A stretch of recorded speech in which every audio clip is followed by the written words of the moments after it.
Good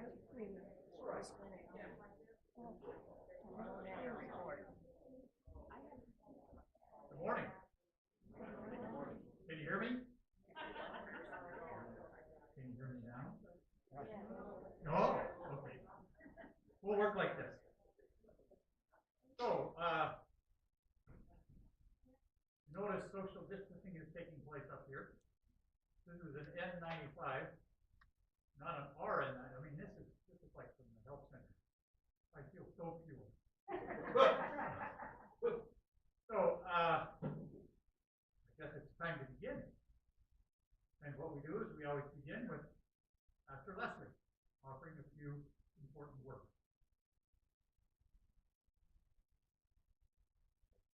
Good morning. Good morning. Let us pray. Autumn has come to us in the changes of the leaves and the cooler, wetter weather. As we marvel in the beautiful colors and gather to make the decisions of the community, we give thanks for your presence among us. Our hearts and minds are with those who suffer in the Holy Land as war erupts around the people living there. We feel the pain of loss and suffering that the dear souls there are enduring. We pray for peace to surround them and all who are suffering the tragedies of war. In all of our days and through all of our activities, you promise to be with us to the end of the age. Now as we gather to do the work of the Residence Council, surround us with your presence, bless us with your grace, and sustain us with your mercy. In your holy name we pray. Amen. Thank you. All right, I will call the meeting to order. How was that? Good. I've already lost my agenda. So let's begin, as we always do, with Meg asking for approval of the minutes. Microphone. There you go. Is it on? Yep. Okay, I'm going to take a little longer than usual because I have been receiving on a regular basis corrections to the minutes, which... I cannot hear you. This way. I'm sorry. Tip it right to your mouth. Right to my mouth. Exactly like that. There you Like go. that? Okay. So I've been receiving on a regular basis corrections to the minutes, which I'm very impressed with because I write awfully...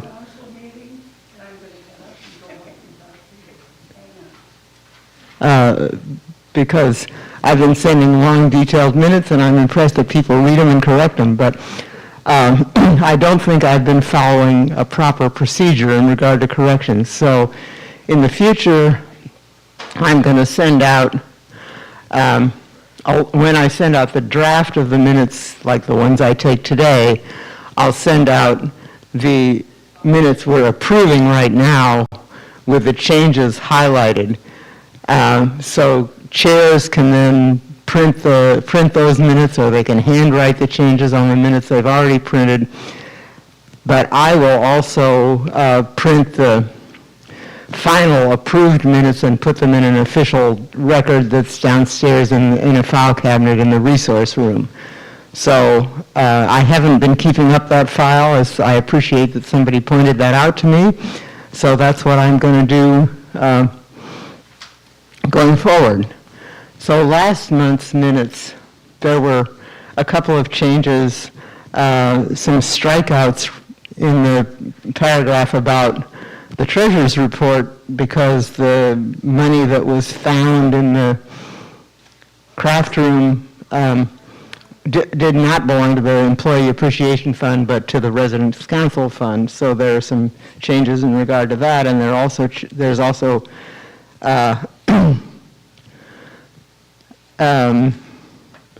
somebody had questioned about the quarantine. There were 53 people isolated, I guess, but only 3 cases, and there had been confusion between. Yes, Rosie. Quarantine, not isolation. Quarantine, that's right. It says, yeah, that's what it says.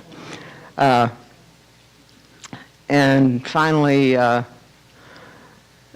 no, that's a different set of minutes. I've been looking at all these minutes. Those are the changes to the minutes that are up for approval right now. May I have a motion to approve the corrected minutes of the last assembly meeting? Thank you. And all in favor? Thank you. Let me make a comment about the work that Meg is doing. It's pretty incredible. We've never had minutes like this, at least not that I can recall, and I only have a memory of 3 years. But we really appreciate all that work. Yeah. Yep. Allison, how about a treasurer's report? There were no disbursements made in September, so the resident council account balance as of today is $2,346.71. And that is my report for today. Brevity is the soul of wit. Thank you. Employee Appreciation Fund. Okay, what are we going to see? Go ahead, Carolyn.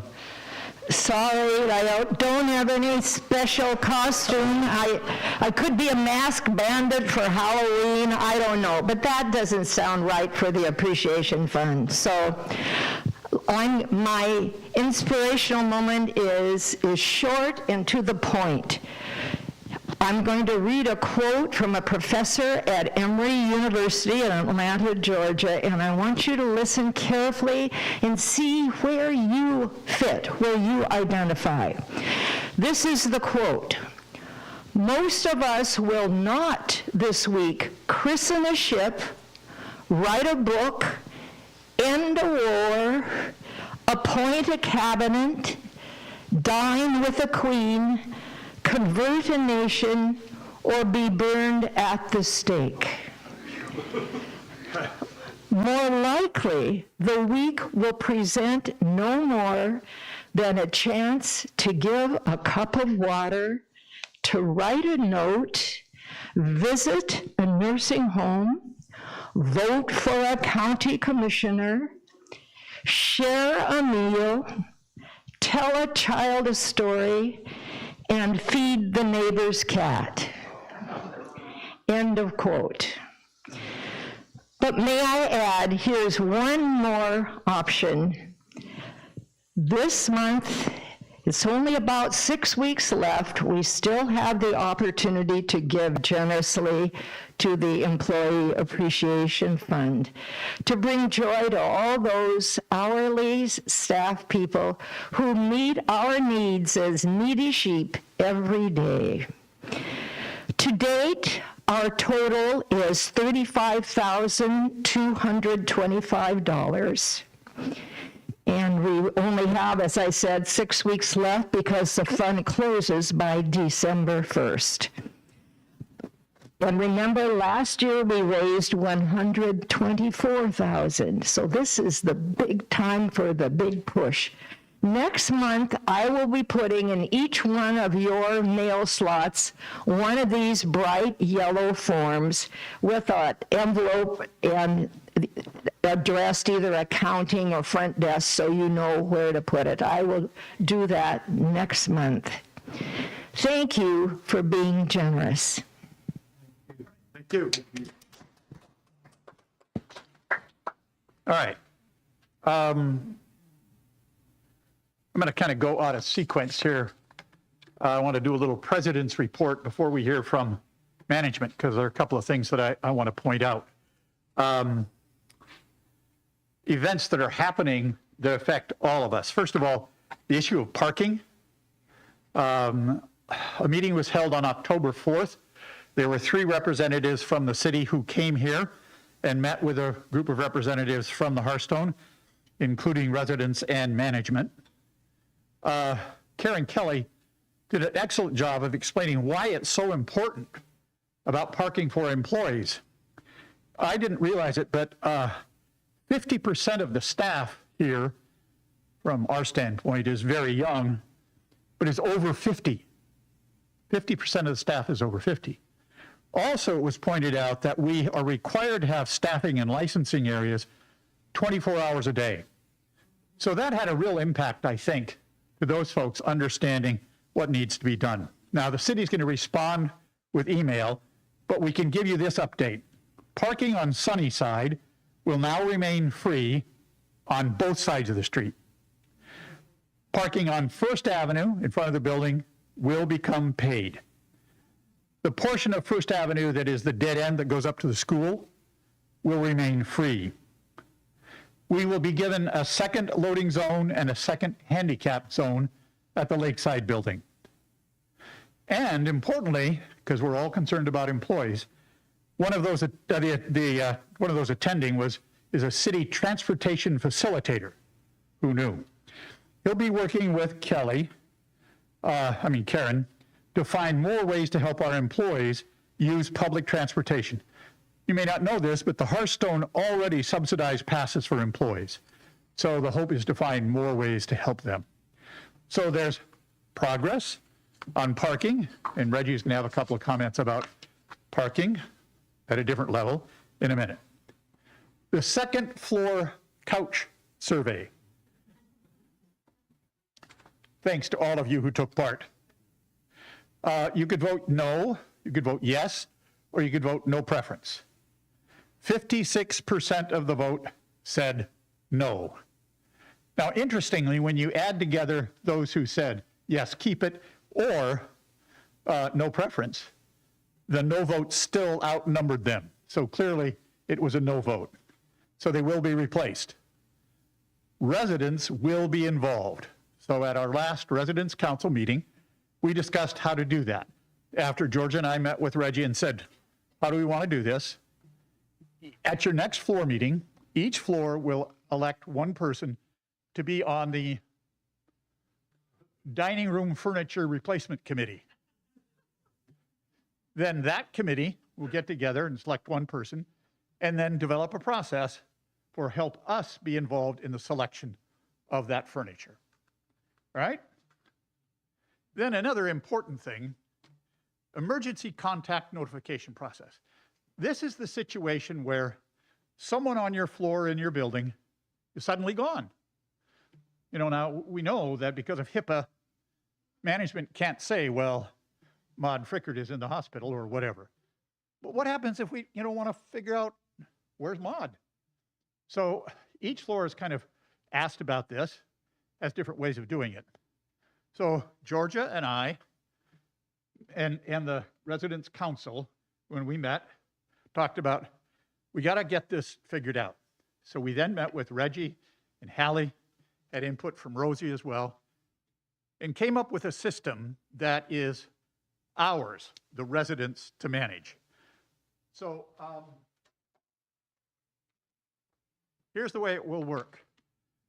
At your next floor meeting, everyone will get, each floor chair and building chair has this packet. And in it are the forms. This basically says, yes, you can contact whoever I put down here if you find that I've gone missing or you're concerned about me. Totally voluntary. Then each floor chair can keep this list of what people on the floor said yes or no or whatever. Now the floors, some floors already have this kind of going. You can amend this, you do whatever you want. But the significance is that we now have a real, system set up for that. It's ours, so we need to do it. So having told you about those three things that have involved management and the residents' council, I want to invoke a little bit of what I'm going to call presidential privilege and read an email from one of our floor chairs I received after our last very long, detailed discussions in the residents' council. And now this is not pandering to leadership. It does not ignore ongoing issues. But I think this message is important for all of us to hear because it represents the feeling of a number of people. Here it is.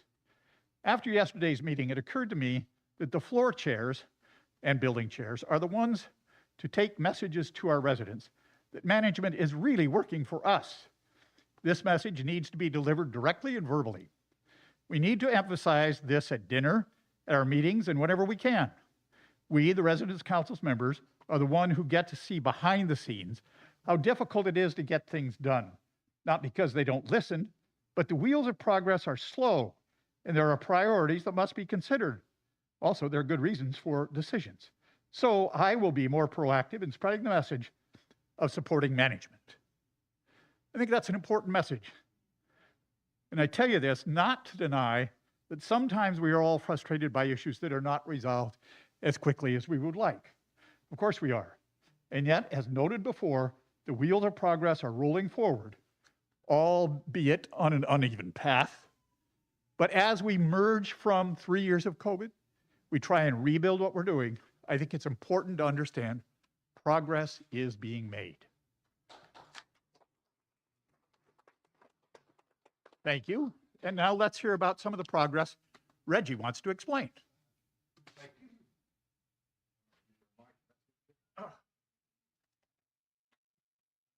Good morning. It's good to see all of you.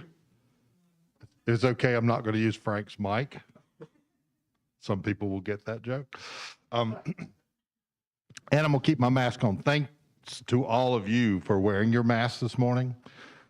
We have had more cases, more COVID cases than we would like, but I take this opportunity to really thank and recognize Rosie, Emmy, and the various teams in our health center, absolutely,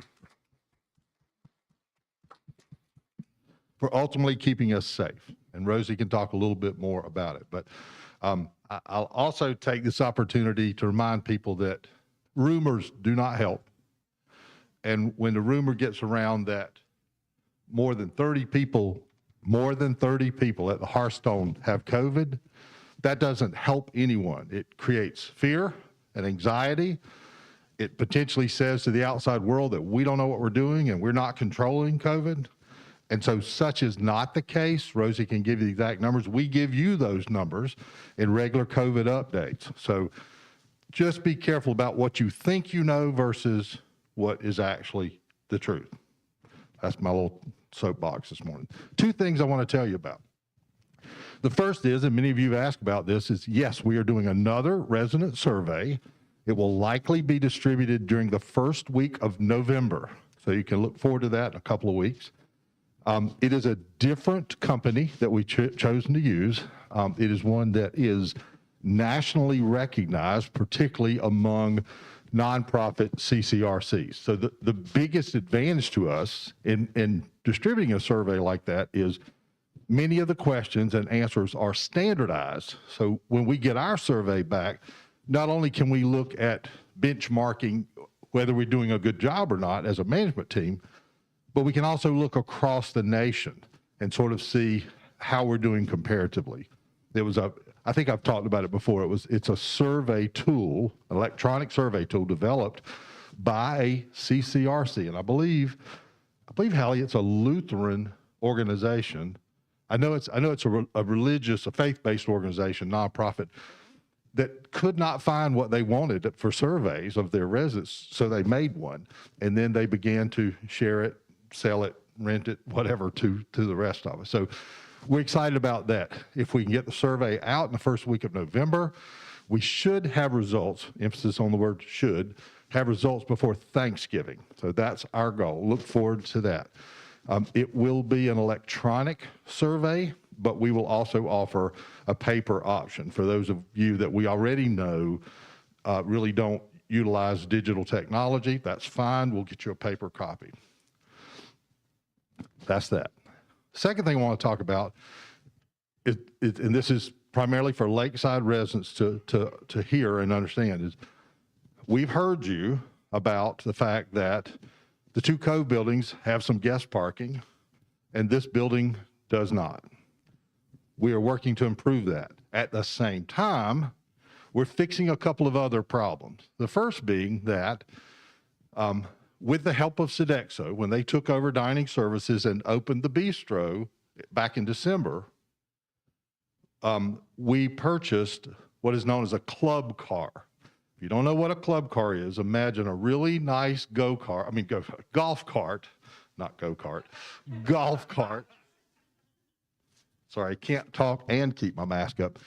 A really nice golf cart. It is enclosed. It's street legal. It's insured. It's got a tag on it. And it has a storage space on the back of it for transporting food items. Okay, it's a thermal box that the team can use. So if you've ever looked out the window on, the Woodlawn side of the building, at different times of day, you will see our staff pushing four-wheel carts. I can't begin to tell you how many things are wrong with that process. There's liability for the organization. There's risk for the employee in terms of injury. And quite frankly, it's not a great look. I mean, we have 2, 3 really nice buildings, but we can't figure out a way how to get stuff back and forth without pushing an old cart. So we bought this club car, and we've had it for several months, and it has sat in one of the garages over the coves. I can't remember which cove, but because this, you got to understand how I came to understand what was happening. I'm sitting in the boardroom, which looks up at the Woodlawn and First Avenue sidewalks, and there goes a cart, and there goes an employee pushing it, and here comes another one. And I'm going, didn't we buy a club car for this purpose? So here's the challenge. Dining services team works upstairs primarily and on the 3rd floor, but they start their day in this building. Well, the club car is down there. So somebody's got to walk down there, unchain it, bring it out, get in or out of the garage, come up here, load it up, take it back down there, keep it all day, because they do, and then at the end of the day, bring items back here, unload it, take it back down there, lock it back up, and then walk back up here. You get the challenge. So I have agreed to provide a parking space for the club car. And yes, it's right at the front door. Anybody want to guess why? Because it's a lot easier to steal than an automobile. And I want reception that we generally attempt to staff 24 hours a day, that they can eyeball that thing at all times while it's parked out there. We're also literally chaining it to one of the columns of the building. And we've also put a barrier there to make sure no one inadvertently parks in that space about 3 o'clock, just before they bring that car back. And so that space is dedicated to the club car. There's a sign there. Have any of you seen the club car? Yeah. If you've come in late at night or left early in the morning, we just started parking it there yesterday. And I'm very pleased to get that done. It is primarily designed for the dining services staff, but Tim and I have been talking about he has a number of employees that take maintenance and environmental materials back and forth. They're using carts and hand trucks and things, so we will ask the dining services team to make that club car available to them. In addition to that space, and by the way, because I see her in the back, I want to shout out to Ariana, who has helped us get all the signs figured out together. And, you know, it just, the signs that you've seen along Green Lake that have the spaces numbered, that was all her. Some of the other signage that we've added, these are green signs, new signs. So in addition to the club car space, just this side of that, which is space number 37, we are dedicating to loading and unloading only. It's a 15-minute load and unload zone.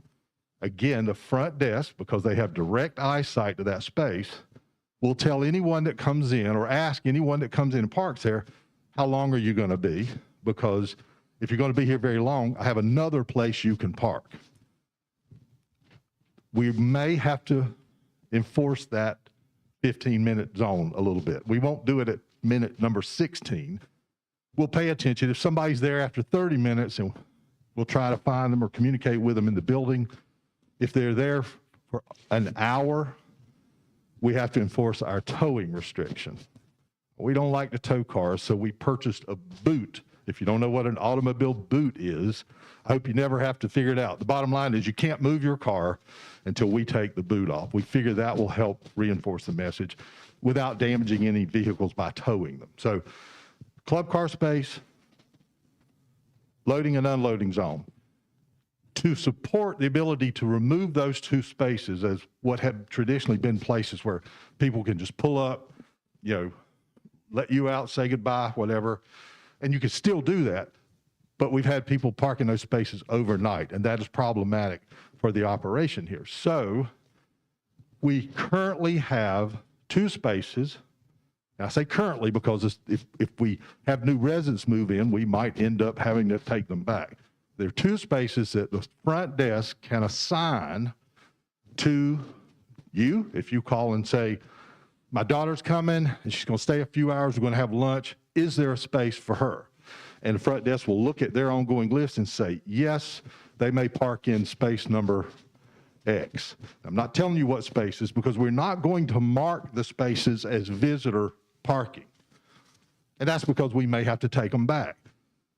But I will promise you this, we will always keep at least 1 visitor space available, maybe 2, maybe more, depending on the demand for parking in this building. One of the things Jill will talk about is the fact that we are still doing renovations. Generally speaking, when we perform renovations, we're combining apartments.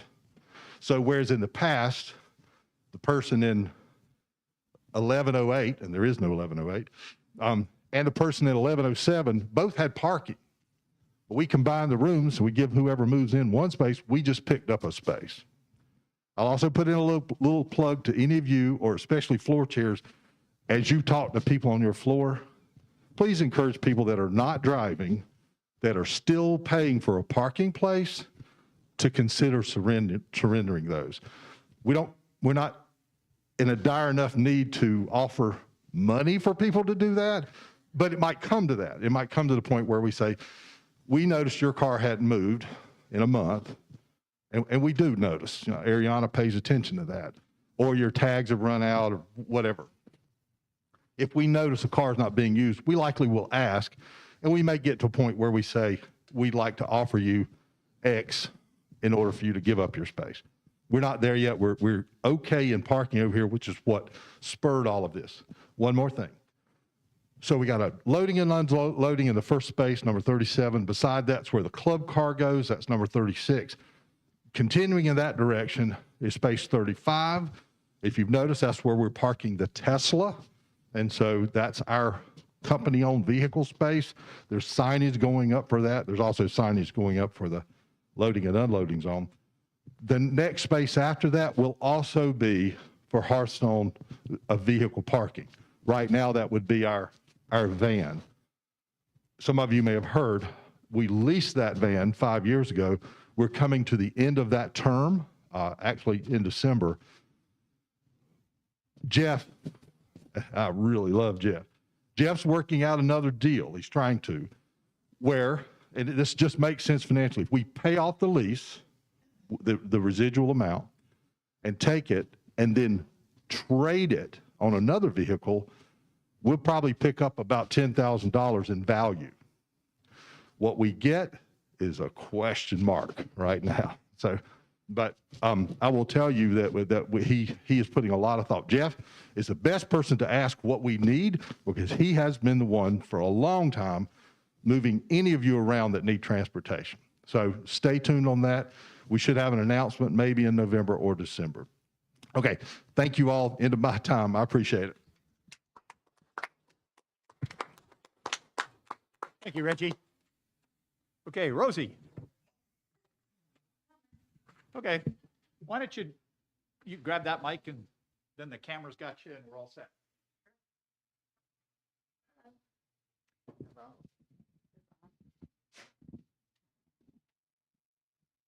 Hello.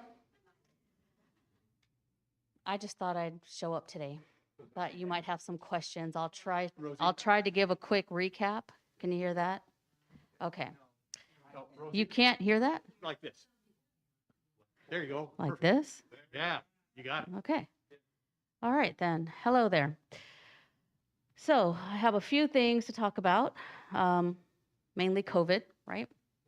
So first of all, let's talk about the vaccine clinics. We know those are coming. They've been a long time coming. If you checked out Touchtown and the other postings throughout the community, you'll see that we have vaccine clinics scheduled for Tuesday the 17th here at Lakeside, starting at 10:15 a.m. on the 10th floor and then working their way down to the 5th floor. Takes about 30, I don't know, 40 minutes or so to get through each floor. So if you're trying to anticipate, Ariana?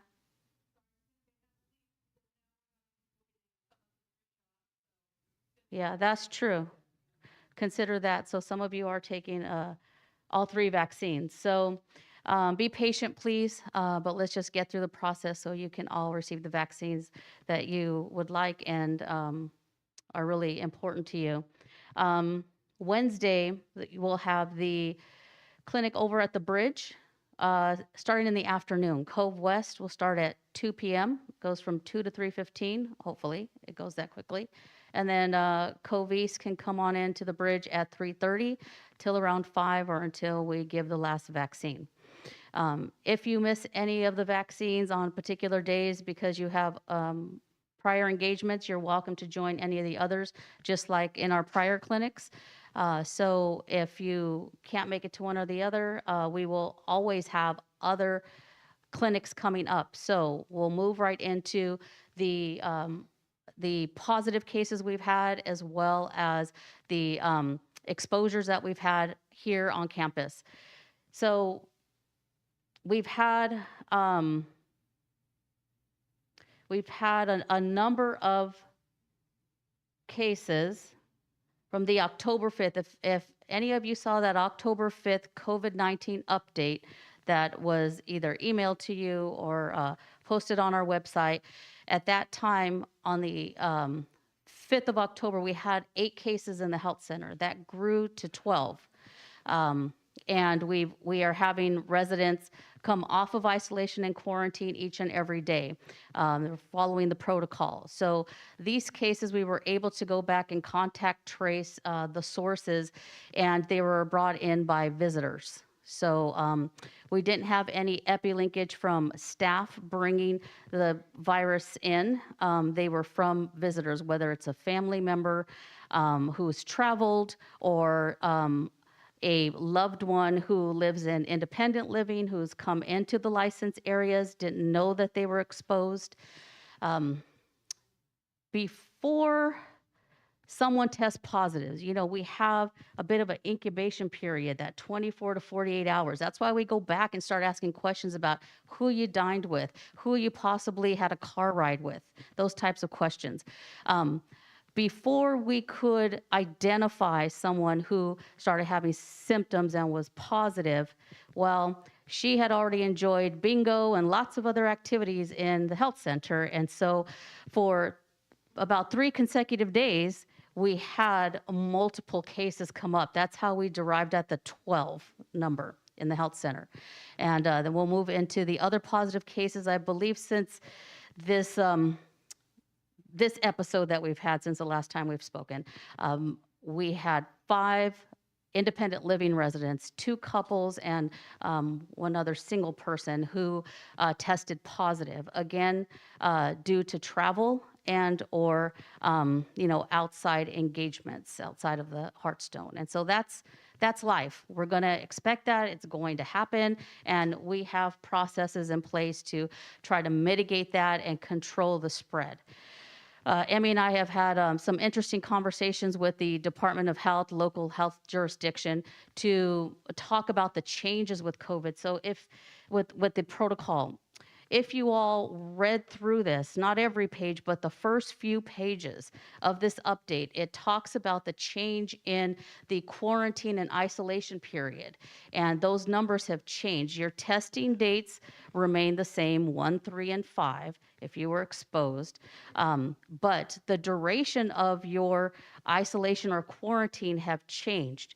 The quarantine piece of remaining in your apartment, if you were exposed only, you didn't to a positive person, but you have not tested positive, you do not have any symptoms, you're remaining in your apartment for 5 days. And after the 5 days, you will continue to not join any activity where you cannot keep your mask on, which if you deduce that down, that means dining. It doesn't mean group activities. You can enjoy a group activity with a mask on. You cannot eat with a mask on. So we ask you to refrain from group dining for 10 days. okay? So if you go back and read it, it's all in there. The other big change is trying to keep that in mind. So we had the dining, 10 days. Maybe that was it. I think I'll open it to questions at this point. Is there anything I'm missing, anything new that any of you that were either isolated or quarantined that you felt was different this time? Yes, Denise?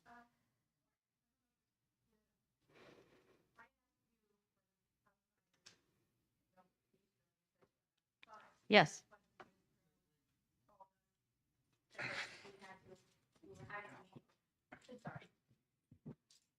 I had asked you about whether outsiders could come into the bistro, and you Yes. said, yeah, that was fine. Yet the bistro folks said no. So there's a Hmm. little confusion there. We had a meeting scheduled, we were going to use the bistro, and they said, no, we couldn't there because they were outsiders, so we moved into our common room. So I don't know. Oh, so you wanted to have a group meeting there? It Ye- wasn't just bringing a guest for a Well, it meal? was like four other people from outside. It was with the Lehigh people. Okay, well, we don't have any restrictions necessarily, but Joe and I spoke about it, and perhaps he wasn't clear in his messaging to the bistro team, but we'll talk about that Okay. because there aren't any dining restrictions outside of those that are exposed or positive not coming into the dining spaces. But of course, the danger is when you bring somebody from outside in. That's always the danger, absolutely. Okay. And so if you read these guidelines also, it talks about giving some sort of guidance to your visitors and the things that they can do in order to safeguard all of you as well as themselves. Yes, yes, we had restricted it just for a short period of time because we had that the outbreak and the source occurred in the dining room. So that directly impacted dining. So we thought it was prudent to then restrict that until I believe it was the 4th or the 5th of October. Related to that same case, I got confused. It sounded to me like people who were exposed only also had to report people that they had been in contact with, and those people were quarantined, and that seemed like That was the other thing. Thank you for bringing that up. I remember what I was going to elaborate on. So the other piece that did change is the fact that in the past, say, we'll pick on you, Frank. Frank's positive. I was exposed to Frank. It's an example. Say Frank was positive, tested positive for Yeah, COVID. yes. And I dined with him Sure. the night before. Now I'm exposed. And then I went and saw Molly and we had a conversation. That shouldn't matter. Now she is potentially exposed, right? We used to include the Mollys of the world are potentially exposed in our quarantine group. We do not have to do that any longer. Now, basically the buck stops here for that quarantine. That makes sense, but Yes, just so- recently, that was not true. It was not, and that was a bone of contention and a topic of conversation that I had with many a resident. And while it's not practical, it was the guideline and we had to follow it. Okay? Hello. Yes.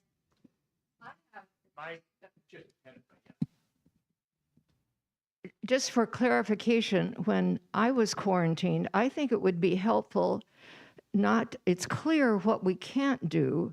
It's clear, no group activities, wear a mask, but it's only by rumor that I heard, what am I allowed to do? Am I allowed to walk my dog? Am I allowed to go out and take a walk?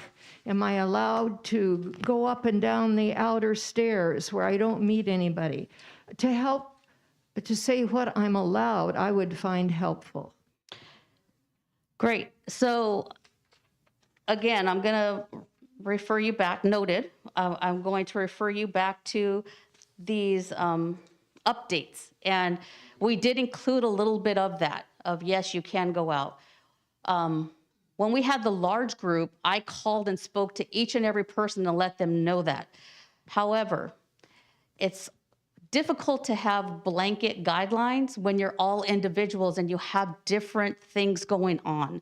So a lot of times that takes one-to-one conversation, whether it's with June and Pastor Leslie, getting information from myself or Emmy, if we're speaking to you directly. So sometimes it's changed, but this time we did take that opportunity to add some of that because we understand it.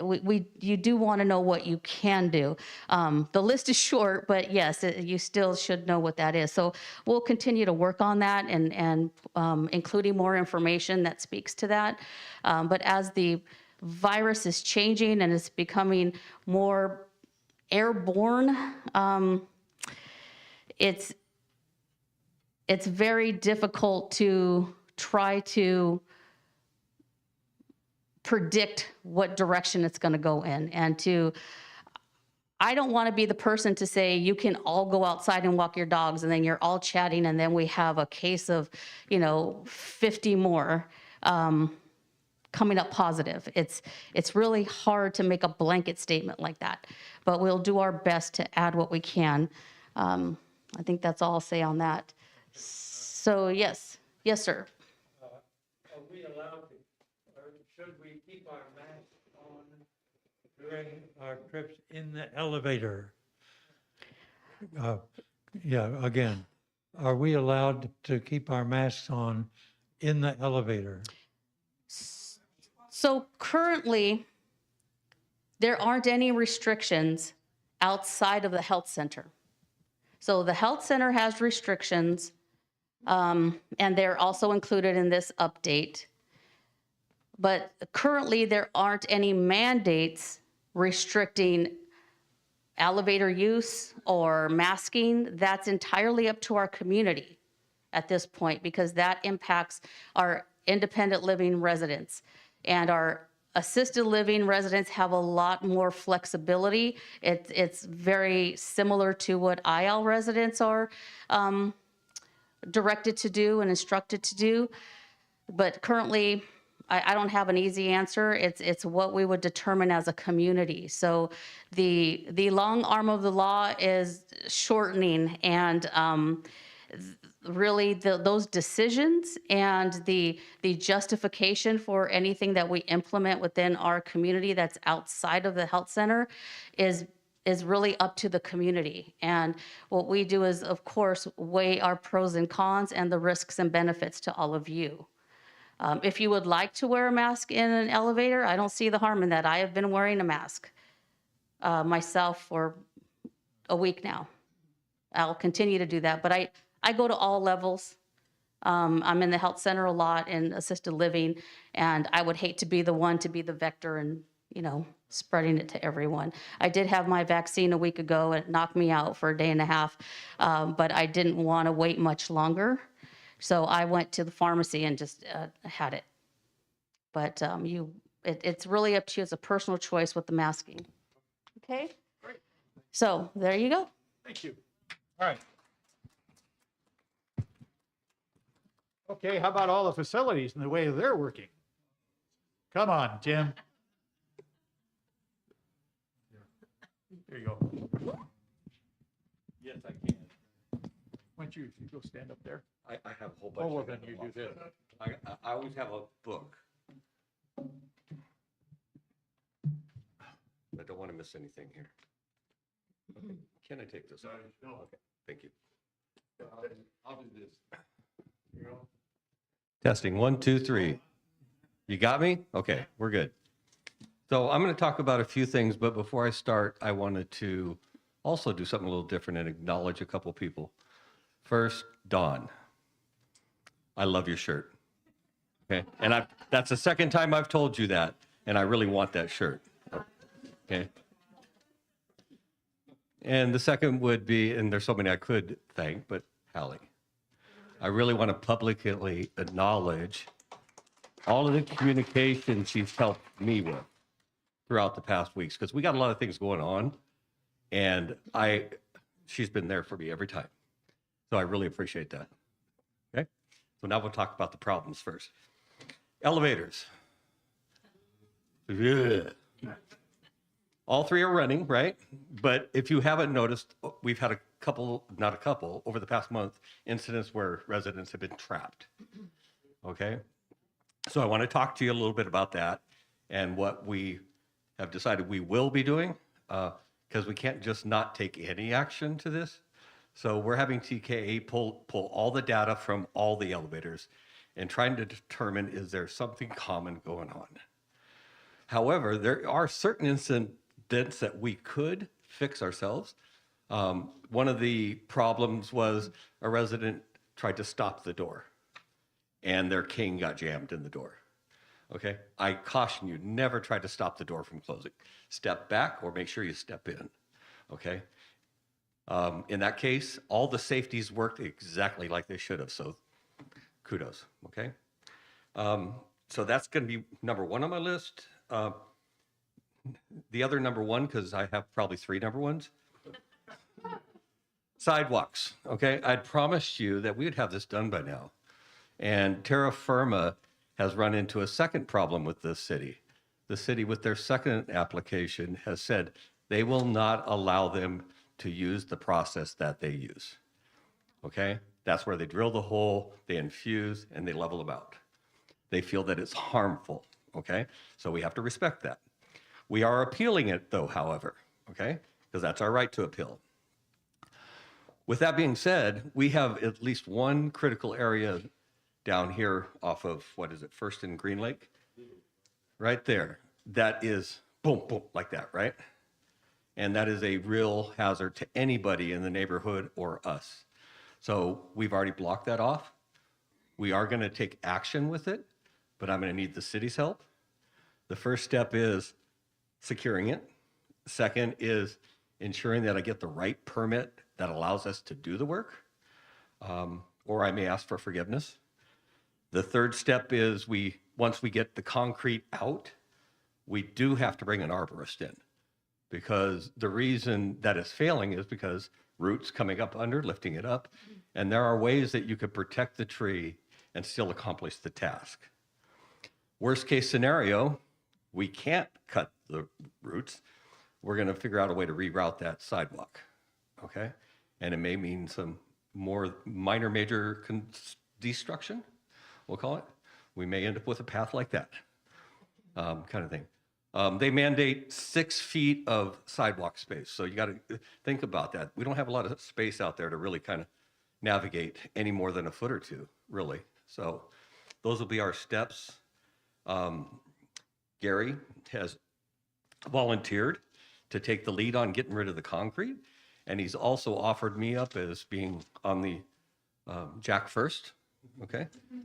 Because I've never used one, so I wanted to try it, give it a shot. Questions on the sidewalks, because we still have other areas throughout the whole building we have to address.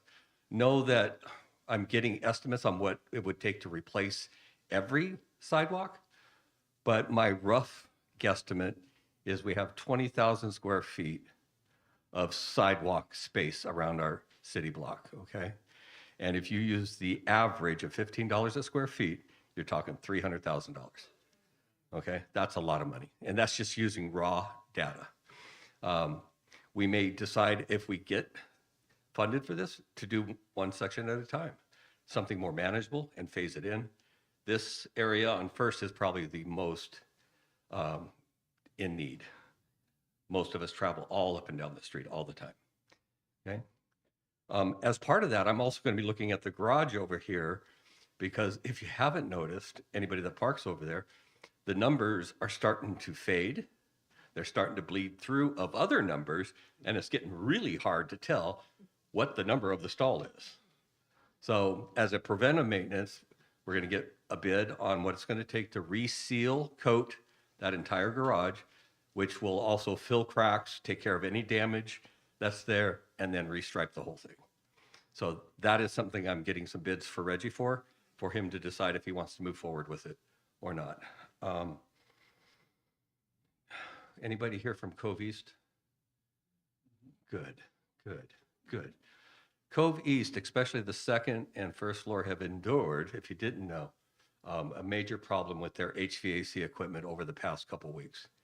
McDonald Miller has been on site for 7 straight days now, okay, trying to rectify the problem. And every time they fix one problem, it brings forward another issue and stuff like that. Last text I got this morning said, part is en route, should be here at 10:30. It's 10:53, okay? After this meeting, I'll call Michael back up and say, did we get the part? Are you putting it in? Kind of thing. With that last piece, it should fix the whole situation. Should, okay? I'm pausing only because there's always something else that can always happen, kind of thing. So that's an inverter board. Good news. Great American Shakeout is next week, okay? Come to it. It's on the 19th, and Linda Peterson and I will be presenting, and this is focused on our safety, all of ours. It's resident, employee. Linda is, I consider an expert in this piece. She has some really cool, I call them cool, go bags, one with food and toiletries and clothing and things like that, and others with crowbars and hard hats and things like that. So she's going to bring some of that stuff with her so that we could see it and talk about it. We're going to walk through all the steps you need to take to ensure that you're safe no matter where you're at, okay? So if you're in the car, what steps should you take? If you're here in this building right now, what steps should you take if it starts shaking? Okay, if you're at home, what steps should you take? So I encourage everybody to attend, and this is open to everybody. And the last one, because this fits in with security, we have made a final offer to a security guard. His name is Reggie, and not this Reggie. Okay, so we're going to come up with a different name for Reggie, Reg or something. He's anticipated to start on the 25th. We would have been done with this weeks ago. However, the first person we made an offer to failed the background check so horribly that we dodged one heck of a problem, okay? Okay, there's power in background checks, okay? This guy then went off on Karen for him failing the background check, which just I found astonishing. So we dodged 2 bullets, I'm gonna call it, because that person obviously had an attitude, and I'm not putting an attitude with any of my residents, okay? Reggie is a great guy. He has firsthand experience as a security guard, but also blended with being a concierge, okay? So he could sit at that front desk with a suit and tie on and a badge, and he'll make sure you're secure, okay? He's gonna be doing rounds, scheduled rounds. We probably will be stationing him in a very specific spot so that at least 3 days a week, he could be right on site at some point over at the Coves. And then work with Diana and Desta to ensure that we have good overlap of services for security. Okay. Thank you. I got a lot going. Oh, elevator.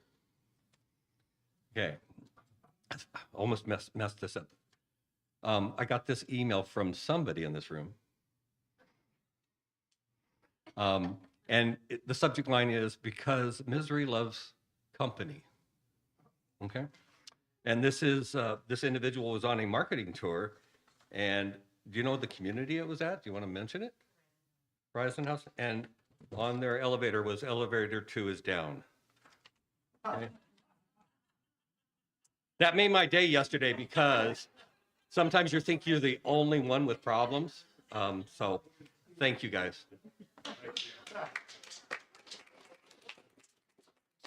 That's great. So just out of curiosity, the great shakeout, how many of you felt the earthquake the other day? Almost everybody. That was quite a jolt. Right, we survived. Okay, Jill? I'm sorry, what? Yeah. She's from the East Coast. She just thought furniture moved arbitrarily. This is good. How's this? Good morning. I'm going to catch you up on some finances and then talk about some renovations topics. In addition to February, September was our second $1 million plus month. Business is very good in sales at the moment. We have collected entrance fees just under $5 million for the year. We have an expectation of some commitments coming in for agreements in place that are a little bit around $300,000. And then we have some things out there that we're working on right now that we'll see probably more revenue before the end of the year. But I don't want to jinx that with any specific numbers at this time. We have a few major renovations in progress. Lakeside 922 is almost completed.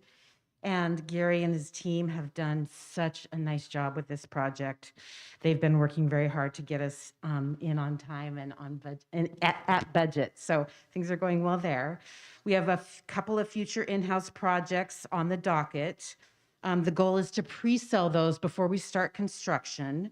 We'll continue to notify you of construction-related disruptions and noise issues. We expect to start working in Lakeside, what we're calling now 703 and 708 in the next couple of weeks. So for those of you on the 7th floor, particularly the south on the west wing, or however we refer to that, south side, there'll be some noise happening there for sure. We are in the process of creating and pre-selling 3 additional 2-bedroom apartments. There's so much demand for larger apartments, we cannot make them fast enough.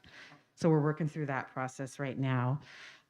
We look at vacancies a couple of different ways. We've talked about this before. One, in terms of sales vacancies, everything that's ready to be occupied now that is unsold, and then actual vacancies, which include a whole host of reasons why apartments are being held and for whatever reason. That includes the sales vacancies as well as things we're purposely holding. So on the sales vacancies front, we have 6. 1 in Cove West, 3 studios in this building, and 2 1-bedroom apartments in this building. We have 3 more scheduled move-ins before November 13th into Lakeside 621, 725, and 922. And our sales occupancy is at 96.3%. And then actual vacancies, there are 22. That includes the 6 sales vacancies and 17 other apartments that are being renovated, being held, or for renovation, or otherwise being held.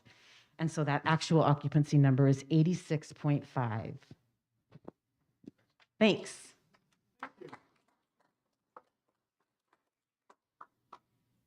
Well, as you can hear, Hearthstone management's doing a lot of stuff.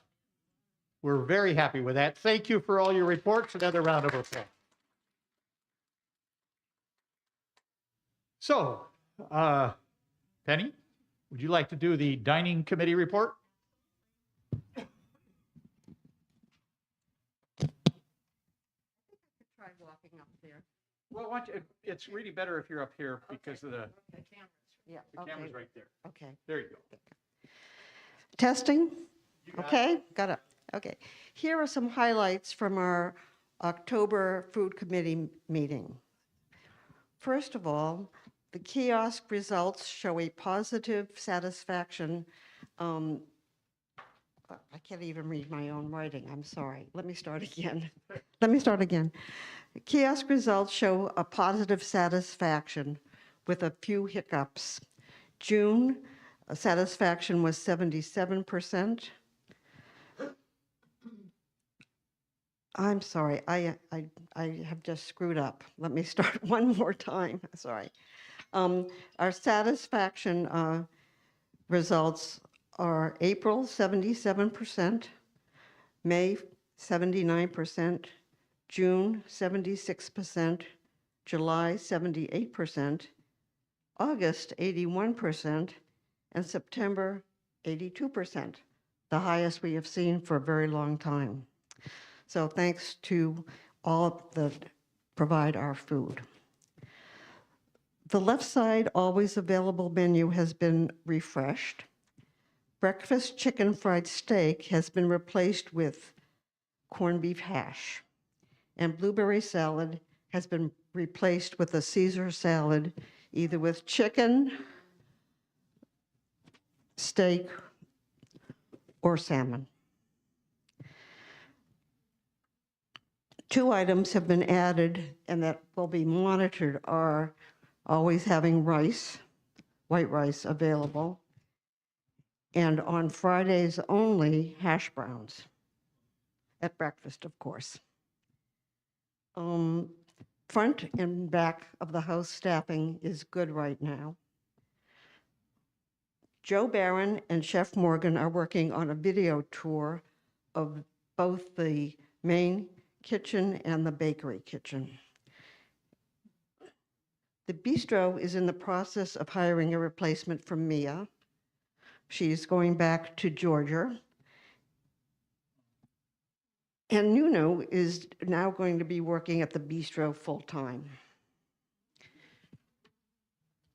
Last but not least, remember tomorrow is Hispanic History Month at lunchtime. And there have been many compliments about these monthly lunches. That's all. Did anyone have any questions?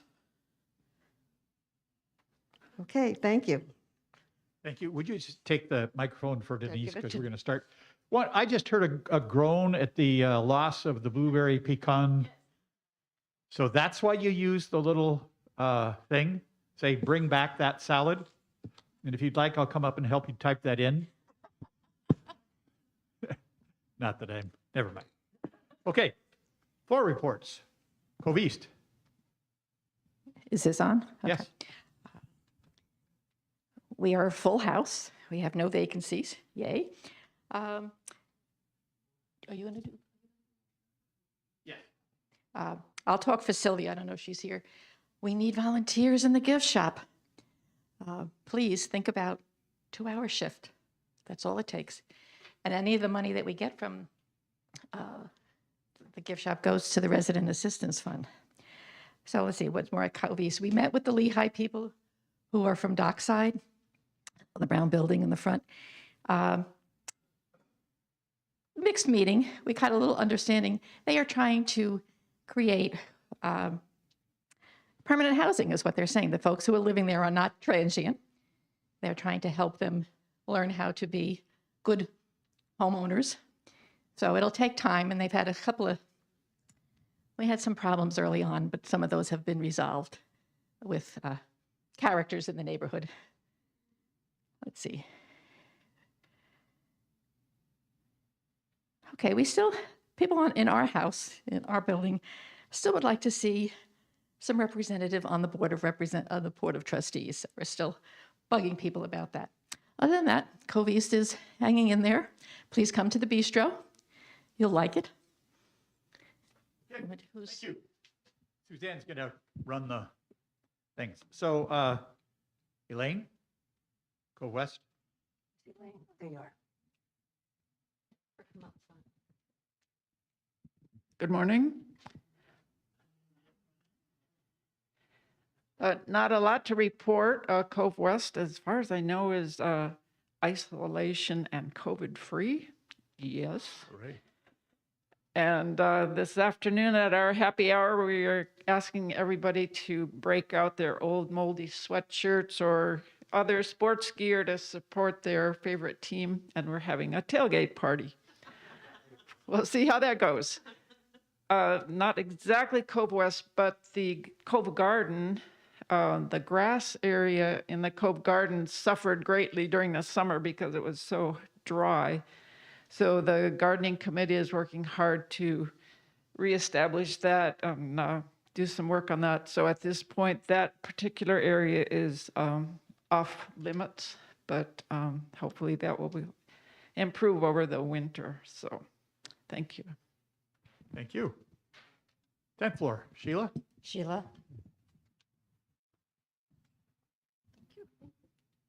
You can, that's fine, you can stay there if you want to. Sit down? Sure, just go ahead. So we have a new resident, Julia Robinson. She came from Haller Lake. She's in 902. It's nice to have that unit filled now. But she couldn't be here today. She went to a memorial service. So, but she's pretty familiar with the Hearthstone in many ways. Her mother lived here for a number of years. In fact, I may be even in the same unit. Let's see. Welcoming vacationers. Georgia was gone, and we're very happy to have her back. And Teresa and Keith were gone for a while, and they're back. So we're happy about that.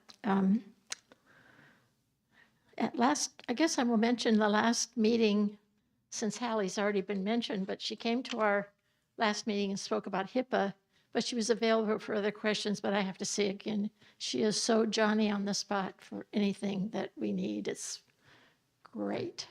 So. Good. Thank No. you. Jean, why don't you come on up? Here she comes. Are you going to go to? Oh, you are? Some of you will know why I'm using Frank's mic. I have a couple of things. First of all, the 9th floor, we will have new residents moving into 922 on probably the first week in November. And the other concern that we have had has been taken care of, which is the contact information for people who are missing or we don't know what's happening with them and we're concerned. But I do have a couple other reports. One is from the movie committee. And we have been working on making sure that every movie that is shown has subtitles, and that has not always been happening. So we're going to put even more focus on making sure that everyone who comes can either hear or read the movies well, or the dialogue. So that's one of our big things. We also are going to start in November a film festival. We're calling it a mini film festival. It will be, you'll have a notice in the Spark. It will be on Touchtown. And it will be all the movies that were nominated for Best Picture Oscar in 1939. Because there were so many wonderful movies in 1939. And we'll also have on the 6th of November, which is Monday. Normally there's a lecture in here Monday morning, but we have been given the honor of hosting a documentary about those movies. So Dawn will give a little pre-lecture about that documentary, and that will be Monday, November 6th at 10 o'clock. That will also be, you'll get notices on Touchtown and also Spark about that. And then on Tuesday evening, we'll start our mini film festival, and we'll have 10 movies. There were 10 movies nominated for Best Picture that year.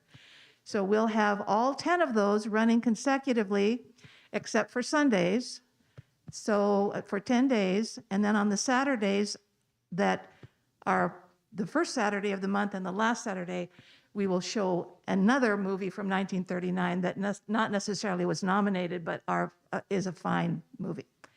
So that's the movie committee. And then I also want to give a little pitch here for RC's candy sale coming up.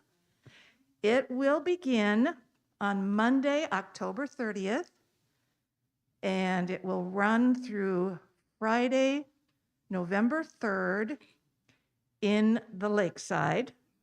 And we will be, and then also starting again on Monday, the 6th of November, it'll run Monday and Tuesday. So it's running for a full 7 days. Monday the 30th through Tuesday the 7th in the Lakeside. We'll be on the second floor, back of the dining room, probably by the windows. So you'll see a table back there. Hopefully we'll have a sign. Please think about it. All the proceeds go to the Residents Council. And in the past, and probably again, we have given a generous donation to Medic One. We'll probably continue to do that. We've also purchased library books with the monies from the candy sale. That will probably also happen again. So it's a very good cause. We will also, this year, we will be selling in the bistro. So for those of you in the Coves, we'll be there on the 3rd of November, Friday, from 11 to 1. And the other dates, the other times are also 11 to 1. So I encourage you to think about that. It makes wonderful holiday gifts. birthday gifts, and also just a nice treat for those of you who like candy. So, also we sell nuts and, what is it? Peanut brittle.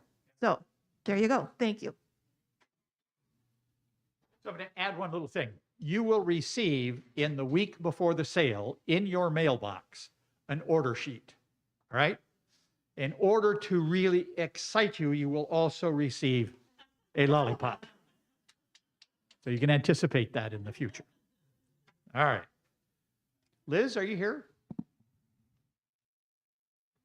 Anybody from the 8th floor?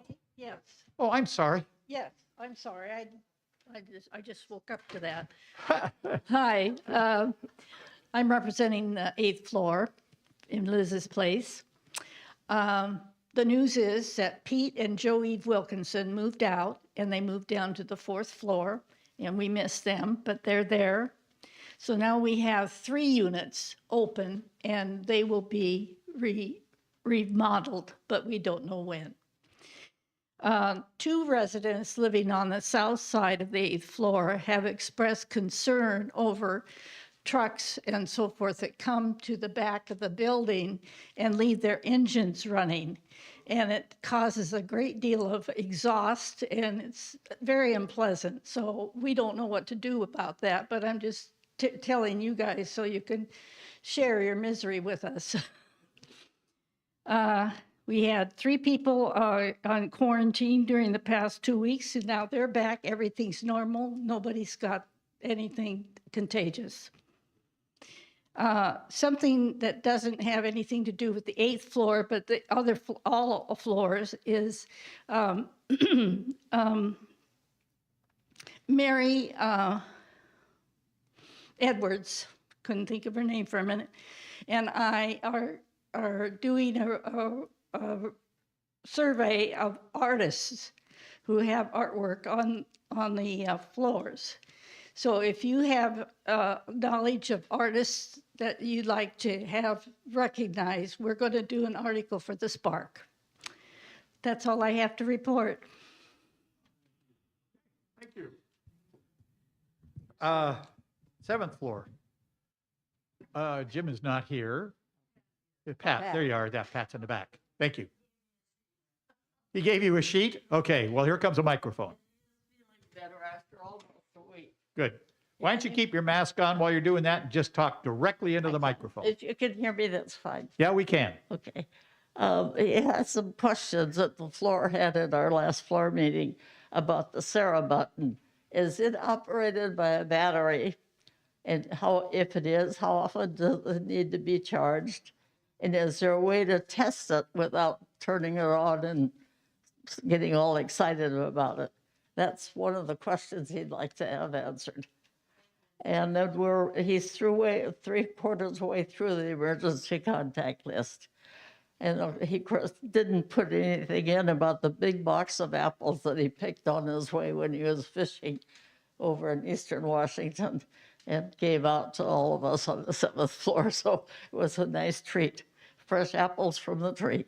That's it. Thank you. And we are getting the 7th floor. The 7th floor is going to be having noise, I understand. Yes. So let me comment about the Sarah button, because it came up at the residents' council meeting. And some people had asked, well, is there a system where somebody calls an apartment every day to make sure somebody's all right, all of that sort of thing? Here's the way it works. First of all, with the Sarah button. Sarah button has a battery in it. Every morning and every evening, your Sarah button talks to the system. The system asks, is the Sarah button there? If the battery's dead, maintenance knows that and will come up and replace your battery. Okay? So that's the way the Sarah button is always talking to the system. And when it stops talking, that's when they get alerted. Okay? So it is tested, if you will, every day. All right? How do you test it without calling an emergency? You don't have to test it. That's the point. It's working. When it stops working, the system knows it stops working. So it's just one of those things that it's It's always in contact with the system. When it stops working, the system says, Sarah Button in apartment, whatever, is not working. Somebody from maintenance comes up. Even when I'm not wearing it? Even when you're not wearing it. Yep. All right? Out shopping. If you're The wearing Sarah it and you're system out is only- shopping, it doesn't have that big a range. Yeah, So- the system is only within this building. Yeah. And also the co-buildings. Okay. Sixth floor, Molly? Yeah, I don't believe Jackie must have been called away this morning, and I thought maybe she'd be here. We had, things are good on the sixth floor. We had a few people in restriction for a time, but I believe everyone's out now. I think so. We have a lovely lady coming from Omaha who's going to move on to our floor on the 1st of November. And I know you'll all welcome her. Her name is Elfrida. And I have met her, and this is going to be a big change for her, but we're delighted that she'll be joining us. Okay, thank you. Laurel? Here comes the microphone. Fifth floor. Not much going on the fifth floor. We had 5 people in this last iteration of the COVID outbreak that were quarantined, but we've had no positive cases on our floor, so that's good. And we still have the 1 bedroom and 1 deluxe studio available. They're probably holding that to make because they're next to each other, probably holding that to make a 2 bedroom. And I think that's all. Okay. Yeah. Thank you. Eileen? Fourth floor. So the 4th floor is chugging along. We have been working to get the dining room for the people who eat in the 3rd floor dining room. They're trying to bring it up to some kind of standard, and the process is moving along, but slowly. Things have improved, but there's a way to go. We are told that the assisted living exercise program is being brought up to date, but we were told that would happen within 2 months, and that was a month and a half ago. So I'm not sure where we are with that. I noticed that there's very little attendance at the exercise program. It's all video. So we'll see where that happens, but we're trying to stay on top of that. Otherwise, things are chugging along. We have some new residents who are just coming to us, and looking forward to welcoming them. Okay. Thank you. Sylvia, is Sylvia here? I don't see her. No. Okay. But just to talk about the gift shop, but you had already mentioned it. Okay. Couple of other things. Bev, did you want to? I'm going to do it. Okay, you're going to do it. This is a little, go ahead. Come on up and tell us what it's all about. Okay. It's right there. Perfect. Right there. No, just stand. Here, just use this. Let's stand up there. It's okay. Is that okay? Sure.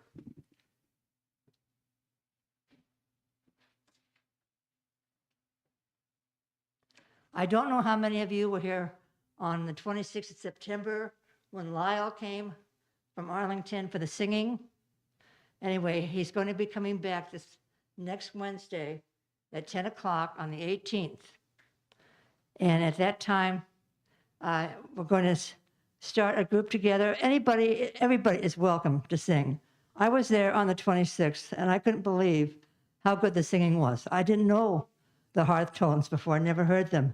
And I know this was more people than the Hearthstones, but it was just everybody's attitude, too. It was so positive. So he will be back on the 18th at 10 o'clock We will have flyers out about it also. And this singing group that he's going to get together, he's going to have sheet music. The plan is for him to be here consecutive weeks, possibly, to work up into having a program possibly around Christmas.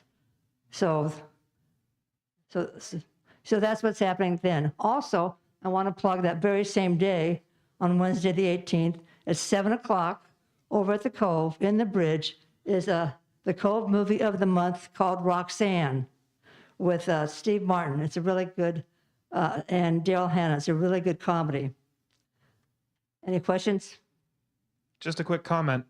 Just so you guys know, if you have Touchtown app on your phone or your tablet or your computer, I've put the trailers for the movie nights into the Hearthstone video library so you can watch them there.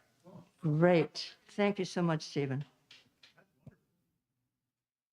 Stephen has done a fabulous job in making this all work, really. Thank you. You have a question, Suzanne? Yeah, would you hand her the microphone? Oh, okay. It's on the way. Thank you. Why don't you come on over here so the camera sees you? There you are, right there. Perfect. Okay, great. Since Sylvia's not here today, I'm going to speak for the gift shop. I sent out 60 memos to people who live here at Lakeside, and I sent out 12 for Cove West and Cove East, asking for assistance. As you've heard before, this is really important because the profits that we make go back into Lakeside, the coves, et cetera. So I have heard back from 3 people at Cove West, which was a no, and I've heard back from no one else. So that is, let's see, 60, 70, 84. And out of 84 that I put in your boxes, specifically to you, because I kept a list so that if I knew someone was unable to do that, I didn't put a notice in their mailbox. But otherwise, I mean, this is really getting down to a very unfortunate situation. So, thank you. Thank you. More volunteers for the gift shop.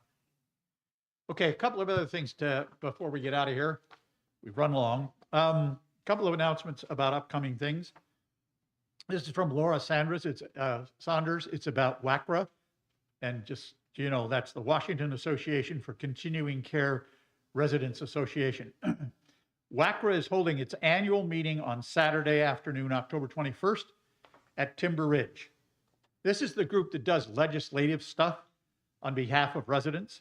Dr. Catherine Pearson will be talking about developments in laws to improve consumer protection in our kinds of communities. The October Spark has some more details on it. Everybody's invited. Carpools are being arranged if you want to go. It will also be available on Zoom. The link will be published a little bit later. So contact Laura if you want more information or want to get involved in the carpool. And also, I should note that there are flyers about it on the table in the back. This is an interesting thing that came to us the other day. Apparently, some residents are taking it upon themselves to place handwritten notes or announcements over some of the plastic holders in elevator lobbies and elsewhere. It's a piece of paper like this and then a big handwritten note, and it's taped on the front of a thing. It's requested that this practice stop. If you want to post something, you should contact your floor chair who can find a plastic stand for you. Because the problem is, when you do this, it covers up important information for other people. So don't just tape something over somebody else's statement. I guess that's it. One other thing that I want to mention is this has been recorded. It will be played on 370 at 7 o'clock every night for the next week. And I was really impressed by all of the information that Rosie presented for us. So I would urge you, when you talk to people who were not here and want to know what's going on, tell them if they want lots of information about what's happening, they should watch the replay of this. All right? Thank you for staying so long. I think we've covered a lot of material. Do I hear a motion for adjournment? Do I hear a second? All in favor? Thank you. Enjoy the day.